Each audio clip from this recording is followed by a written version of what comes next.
পাহাড়ি মানুষের রূপচর্চার আসল রহস্য লুকিয়ে আছে প্রকৃতির গভীরে।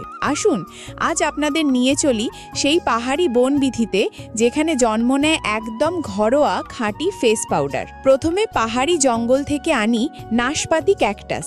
এগুলো হুকের মাধ্যমে পাতার পর পাতা সাজিয়ে রাখি। ক্যাকটাস পাতায় মোড়া কাগজে ছোট ছোট কোচিনিয়েল পোকার ডিম রেখে দিই। কিছুদিনের মধ্যেই ডিম থেকে পোকা ফুটে বেরোয়। তারা গাছের রস শোষণ করে বেড়ে ওঠে আর তাদের দেহে জমে এক বিশেষ লাল রঙের রঞ্জক, যা প্রাকৃতিক রূপচর্চায় অপরিহার্য।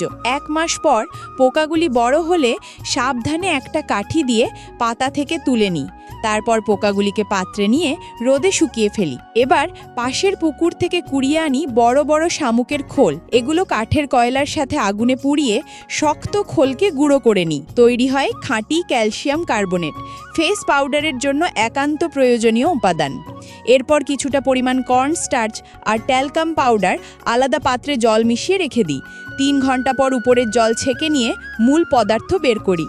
শুকনো কোচিনিয়েল পোকা ও খলিতে পিষে জল দিয়ে ছেঁকে নিয়ে স্বচ্ছ লাল তরল তৈরি করি। সেটি অল্প ফোটালে গাঢ় হয়ে যায়। জঙ্গলের শুকনো গাছের ডাল আগুনে জ্বালিয়ে ছাই বানাই।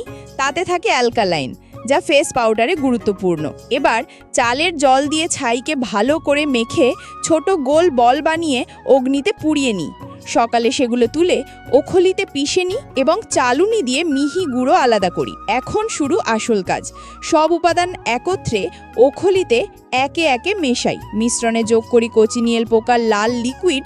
ফুটে ওঠে এক অপূর্ব হালকা গোলাপি আভা। সব শেষে মিহি চালনিতে ছেঁকে চীনামাটির ছোট্ট পাহাড়ি পাত্রে রেখে দিই। এভাবেই তৈরি হয় আমাদের হাতে বানানো সম্পূর্ণ প্রাকৃতিক ও ঐতিহ্যবাহী ফেস পাউডার, যা ত্বককে করে কোমল, উজ্জ্বল আর মোহময় সুন্দর এবং দেয় নজর কাড়া রং, একেবারে পাহাড়ি রূপের ছোঁয়ায়। ভিডিওটি ভালো লাগলে লাইক, কমেন্ট ও সাবস্ক্রাইব করে জুড়ে থাকুন আমাদের পাহাড়ি পরিবারের সঙ্গে।